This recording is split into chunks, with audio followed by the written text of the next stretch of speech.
Match नहीं हारा है। बिल्कुल। हाँ, मतलब जो टीम अजय है वो टॉस जीतती है, पहले गेंदबाजी करने का फैसला करती है और फिर मैच की एकदम पहली ही गेंद पर विरोधी टीम के सबसे धाकड़ ओपनर को 0 पर पवेलियन भेज देती है।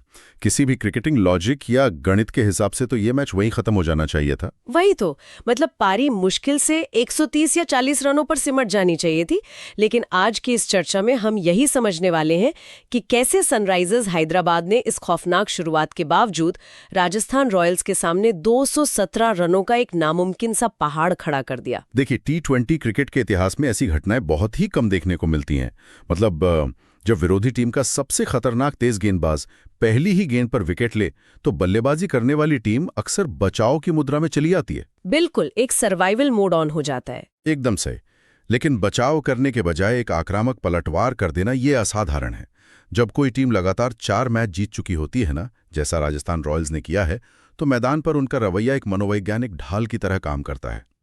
और दूसरी तरफ हैदराबाद की टीम तो अपने 4 में से 3 मैच हार चुकी थी। हाँ, तो मैच शुरू होने से पहले ही दोनों टीमों के आत्मविश्वास का स्तर बिल्कुल विपरीत छोर पर था। जमीन आसमान का फर्क था। तो चलिए 13 अप्रैल 2026 को हैदराबाद के इस मैदान में जो हुआ, जो चमत्कारिक स्कोरबोर्ड बना, उसके पीछे छिपे हुए उन तकनीकी पहलुओं को डिकोड करते हैं। बिल्कुल, शुरुआत से शुरू करते हैं। हाँ, तो सबसे डरावने पल से शुरू करते हैं। जोफ्रा आर्चर रनअप लेते हैं, सामने अभिषेक शर्मा है। एक तेज गति की गेंद, सटीक लाइन और सीधा रवि बिश्नोई के हाथों में कैच। Golden duck. एकदम। अभिषेक शर्मा 0 पर आउट। अगर इसे मैं एक एनालॉजी से समझाऊं तो यार ये किसी रेस में स्टार्ट लाइन पर ही गाड़ी का टायर पंक्चर होने जैसा है। अरे वाह, क्या सटीक उदाहरण दिया है ना? मतलब स्वाभाविक मानवीय प्रतिक्रिया यही होगी कि तुरंत गाड़ी रोको, बचाव करो और किसी तरह खुद को रेस से बाहर होने से बचाओ। बिल्कुल। और इस पंक्चर वाले उदाहरण को अगर हम क्रिकेट के ड्रेसिंग रूम में लागू करें तो स्थिति और भी साफ हो जाती है। जब मैच की पहली गेंद पर विकेट गिरता है तो डगआउट में बैठा हर एक बल्लेबाज अपनी तकनीक पर शक करने लगता है। दबाव एकदम से चरम पे पहुंच जाता है। और वो भी तब जब गेंदबाज जोफ्रा आर्चर हो। देखिए, आर्चर की गेंदबाजी की जो बायोमैकेनिकल खूबी है वो सिर्फ उनकी गति नहीं है। मतलब 145 किलोमीटर प्रति घंटे की रफ्तार से गेंद तो और भी कई गेंदबाज फेंकते हैं। बिल्कुल फेंकते हैं, लेकिन आर्चर का जो रिलीज पॉइंट है ना, वो बहुत ऊंचा है। उनका एक्शन कुछ इस तरह का है कि गेंद पिच पर पड़ने के बाद तेजी से स्किड करती है, यानी फिसलकर सीधे बल्ले की तरफ आती है। हाँ, तो बल्लेबाज को गेंद की लेंथ भांपने का जो रिएक्शन टाइम मिलता है, आर्चर उसे 1 सेकंड के कुछ हिस्से तक कम कर देते हैं। और सबसे अहम बात यह है कि आर्चर ने ये कारनामा लगातार दूसरे मैच में किया है। अरे हाँ, पिछले मैच में उन्होंने फिल सॉल्ट को पहली गेंद पर आउट किया था। वही तो। इस तरह का प्रदर्शन गेंदबाजी करने वाली टीम को एक अदृश्य ऊर्जा देता है और विरोधी टीम के बल्लेबाजों के दिमाग में एक सर्वाइवल मोड ट्रिगर कर देता है। लेकिन दिलचस्प बात यह है कि इसी सर्वाइवल मोड वाली स्थिति से इस मैच की कहानी ने एक बिल्कुल नया मोड़ ले लिया। बिल्कुल। और वो मोड़ लाया किसने? कप्तान ईशान किशन ने। हाँ, ईशान क्रीज पर आते हैं और जैसा कि आपने कहा, अक्सर ऐसे झटके के बाद बल्लेबाज अगले 3-4 ओवर सिर्फ गेंद की लाइन को समझने में निकाल देता है, विकेट बचाने की कोशिश करता है बस। लेकिन ईशान ने जो किया, उसने तो मैच का पूरा मनोविज्ञान ही पलट कर रख दिया। उन्होंने 44 गेंदों में 91 रनों की पारी खेली, जिसमें 4 चौके और 6 छक्के शामिल थे। क्या कमाल की पारी थी वो। पर यार, यहाँ सिर्फ रनों की संख्या मायने नहीं रखती। वो रन कैसे आए, किस गेंदबाज के खिलाफ आए, ये समझना जरूरी है। वो तीसरे ओवर वाली घटना। एग्जैक्टली। तीसरे ओवर में जोफ्रा आर्चर गेंदबाजी कर रहे थे। वो एक शॉर्ट लेंथ गेंद डालते हैं और ईशान किशन उस पर मिड विकेट के ऊपर से 88 मीटर लंबा छक्का जड़ देते हैं। अकल्पनीय शॉट था वो। मतलब 145 किलोमीटर की रफ्तार वाली शॉर्ट गेंद पर पुल शॉट खेलना और उसे इतनी दूर भेजना, ये कोई तुक्का तो नहीं हो सकता। बिल्कुल नहीं। इसे ही हम तकनीकी भाषा में कैलकुलेटेड रिस्क या एक बहुत ही सोची समझी रणनीतिक आक्रामकता कहते हैं। तो गेंदबाज की गति का ही इस्तेमाल किया उन्होंने। बिल्कुल। जब कोई तेज गेंदबाज शॉर्ट गेंद डालता है तो वो अपनी पूरी काइनेटिक एनर्जी यानी गतिज ऊर्जा का इस्तेमाल बल्लेबाज को डराने के लिए करता है, उसे बैकफुट पर धकेलने के लिए करता है। लेकिन ईशान ने यहाँ उस गति से डरने के बजाय उसे अपना हथियार बना लिया। उन्होंने अपने शरीर का वजन पिछले पैर पर शिफ्ट किया, गेंद की उछाल को बहुत जल्दी पढ़ लिया और बल्ले के स्विंग के जरिए आर्चर की ही गति को बाउंड्री के पार भेज दिया। सही कहा। आर्चर जैसे गेंदबाज के खिलाफ ये शॉट खेलना सिर्फ स्कोरबोर्ड में 6 रन जोड़ना नहीं था। ये विरोधी कप्तान को सीधा संदेश था कि भाई, आपका मुख्य हथियार अब हमारे सामने बेअसर हो चुका है। और जब टीम का स्ट्राइक गेंदबाज इस तरह मार खाता है तो बाकी गेंदबाजों का आत्मविश्वास तो अपने आप डगमगा ही जाता है। एकदम। लेकिन यहाँ एक और खिलाड़ी की बात करनी होगी। ट्रेविस हेड की भूमिका को हम नजरअंदाज नहीं कर सकते। हाँ, हेड। वैसे तो उन्हें दुनिया के सबसे आक्रामक ओपनर्स में गिना जाता है, लेकिन इस मैच में उन्होंने सिर्फ 18 रन बनाए। 18 रन भले कम लगें, लेकिन उन्होंने ईशान के साथ पावर प्ले में 50 रनों की जो साझेदारी की ना, वो बहुत क्रूशियल थी। T20 में 18 रन कोई बहुत बड़ा स्कोर नहीं है, लेकिन मैदान पर जो तकनीकी साझेदारी हो रही थी वो बहुत दिलचस्प थी।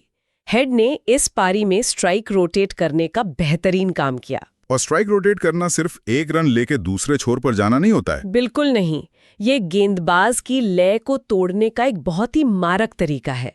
मतलब आप देखिए, जब क्रीज पर दो अलग अलग शैली के बल्लेबाज लगातार छोर बदलते हैं तो क्या होता है? तो गेंदबाज को हर अगली गेंद पर अपनी लाइन और लेंथ में छोटे छोटे बदलाव करने पड़ते हैं। हाँ, और गेंदबाज की जो मसल मेमोरी होती है, जो उसे एक ही जगह पर बार बार गेंद डालने में मदद करती है, वो सेट ही नहीं हो पाती। यही हेड ने किया।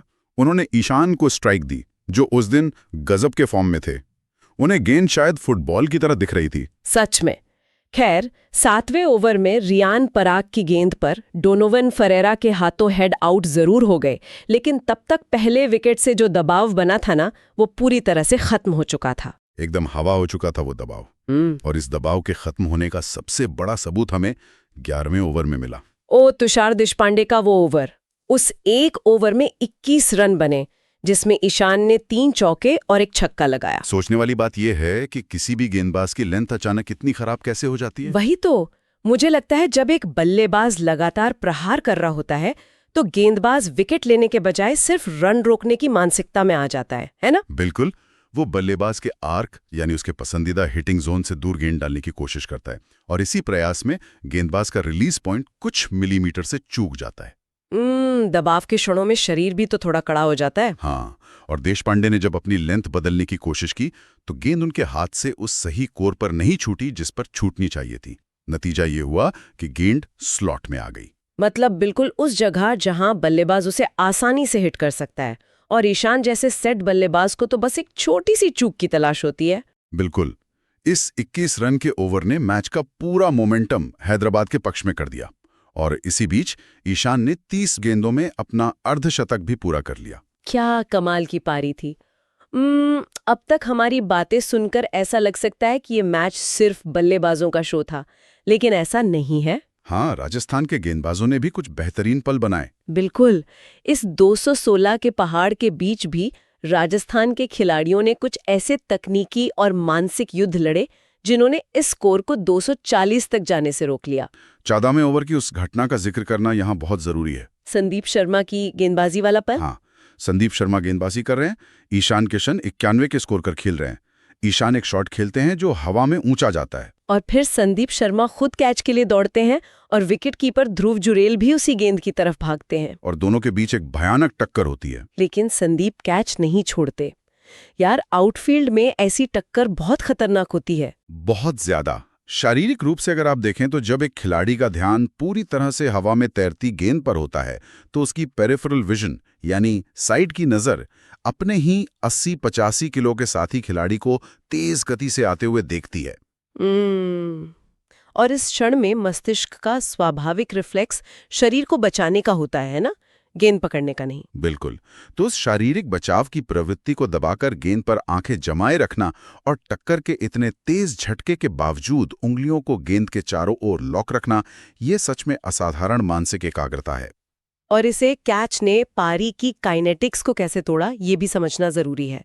यहाँ हेनरिक क्लासन और ईशान की जो 50 रनों की साझेदारी चल रही थी वो टूट गई। हाँ, और जब एक सेट बल्लेबाज वापस डगआउट जाता है जो पिच की गति और उछाल को पूरी तरह से समझ चुका होता है, तो रन रेट पर अचानक से एक ब्रेक लग जाता है। ये तो T20 का बड़ा नियम है। नया बल्लेबाज चाहे कितना भी आक्रामक क्यों ना हो, उसे पिच की गति पढ़ने और तालमेल बिठाने के लिए कम से कम 4-5 गेंदों की जरूरत होती ही है। और जब टीम 200 के स्ट्राइक रेट से रन बना रही हो तो बीच में 4-5 गेंदों का खाली जाना स्कोरबोर्ड से कम 10-15 रन कम कर देता है। एग्जैक्टली संदीप शर्मा के उस कैच ने तकनीकी रूप से यही काम किया और रन रोकने की इस कला का सबसे बेहतरीन प्रदर्शन हमें नांद्रे बर्गर के 17वें ओवर में देखने को मिला।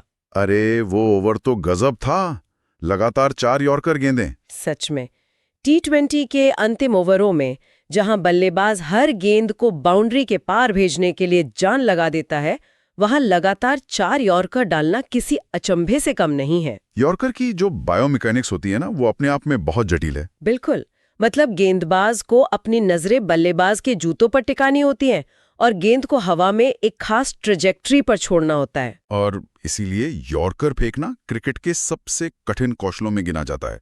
इसका मार्जिन ऑफ एरर यानी गलती की गुंजाइश लगभग 0 होती है। अगर रिलीज पॉइंट पर हाथ थोड़ा सा भी गलत कोण बना ले तो गेंद फुल टॉस बन जाएगी और बल्लेबाज उसे आसानी से स्टैंड्स में भेज देगा। और अगर गेंद थोड़ी सी पहले गिर गई तो वो हाफ वॉली बन जाएगी। और 17वें ओवर में जहां स्कोर 216 की तरफ जा रहा हो, वहां लगातार 4 बार उस सटीक रिलीज पॉइंट को हासिल करना, ये शारीरिक क्षमता से कहीं ज्यादा मानसिक दृढ़ता की बात है। बिल्कुल, इस ओवर में सिर्फ 7 रन आए जो इस भयंकर बल्लेबाजी पिच पर सोने के बराबर थे। सही कहा।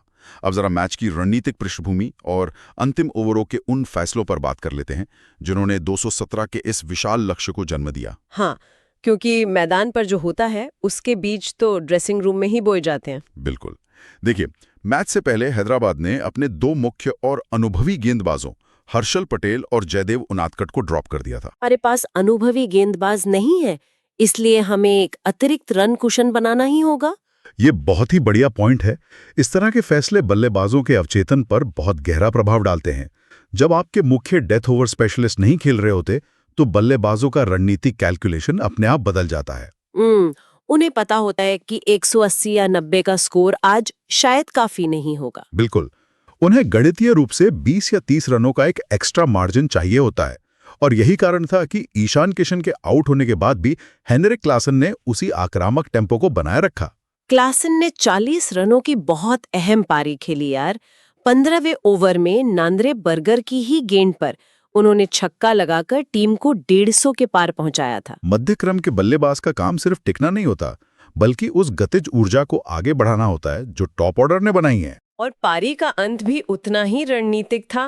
18वें ओवर में आर्चर ने नीतीश कुमार रेड्डी को 28 रन पर आउट करके अपना दूसरा विकेट लिया। लेकिन असली मनोवैज्ञानिक प्रहार तो 20वें ओवर के आखिरी गेंद पर हुआ। हाँ, तुषार देशपांडे गेंदबाजी कर रहे थे, सलिल अरोड़ा क्रीज पर थे और आखिरी गेंद पर एक गगनचुंबी छक्का। किसी पारी की आखिरी गेंद पर छक्का लगना सिर्फ 6 रन जोड़ना नहीं है। बिल्कुल नहीं, ये विरोधी टीम के ड्रेसिंग रूम में जाने वाले खिलाड़ियों के कंधों पर एक भारी वजन डाल देता है। और ये वजन तब और भी भारी हो जाता है जब आपको पता हो कि आपका सबसे बड़ा मैच फिनिशर डगआउट में आराम कर रहा है। शिमरॉन हेटमायर की बात कर रहे हैं आप? जी हाँ, राजस्थान रॉयल्स के मैनेजमेंट का ये फैसला इस पूरे मैच की सबसे बड़ी रणनीतिक चर्चा का विषय है। उन्होंने हेटमायर को आराम दिया और ब्रिजेश शर्मा को भी बाहर रखा। T20 क्रिकेट में फिनिशर की भूमिका बहुत खास होती है। मतलब वो सिर्फ ताबड़तोड़ शॉट नहीं लगाता। बिल्कुल नहीं, वो नेट्स में हफ्तों तक इस बात का अभ्यास करता है कि जब बाउंड्री पर 5 फील्डर तैनात हों और गेंदबाज लगातार यॉर्कर या धीमी बाउंसर डाल रहा हो तो गेंद को गैप में कैसे धकेलना है। हाँ, और जब रन रेट 15 के पार हो जाए तब अपने दिल की धड़कन को सामान्य रखकर ज्यामितीय कोणों यानी ज्योमेट्रिकल एंगल्स का इस्तेमाल करना होता है। एकदम सही। अगर इसे मैं एक और उदाहरण से समझाऊं तो यार, टॉस जीतकर पहले गेंदबाजी चुनना और ये सोचकर अपने मुख्य फिनिशर को आराम दे देना कि हम आसानी से लक्ष्य हासिल कर लेंगे, ये कैसा है? ये कुछ वैसा ही है कि मौसम विभाग की भविष्यवाणी सुनकर आप अपना पैराशूट घर छोड़ाएं और फिर आपको एक भयंकर तूफानी मौसम में हवाई जहाज से छलांग लगानी पड़े। क्या बात है! 217 रनों का ये लक्ष्य राजस्थान के लिए वही भयंकर तूफान है। बिल्कुल, यशस्वी जायसवाल, रियान पराग और ध्रुव जुरेल जैसे खिलाड़ियों को अब उन ओवरों में वो गणितीय दबाव झेलना होगा जिसके लिए हेटमायर जैसे विशेषज्ञ को टीम में रखा जाता है। 217 रनों का ये पहाड़ सिर्फ एक संख्या नहीं है, ये इस बात का सबूत है कि क्रिकेट में जब चीजें कागज पर लिखी योजना के अनुसार नहीं होती तो खिलाड़ी कैसे रिएक्ट करते हैं। सनराइजर्स हैदराबाद ने पहली ही गेंद पर अपना विकेट गंवाया।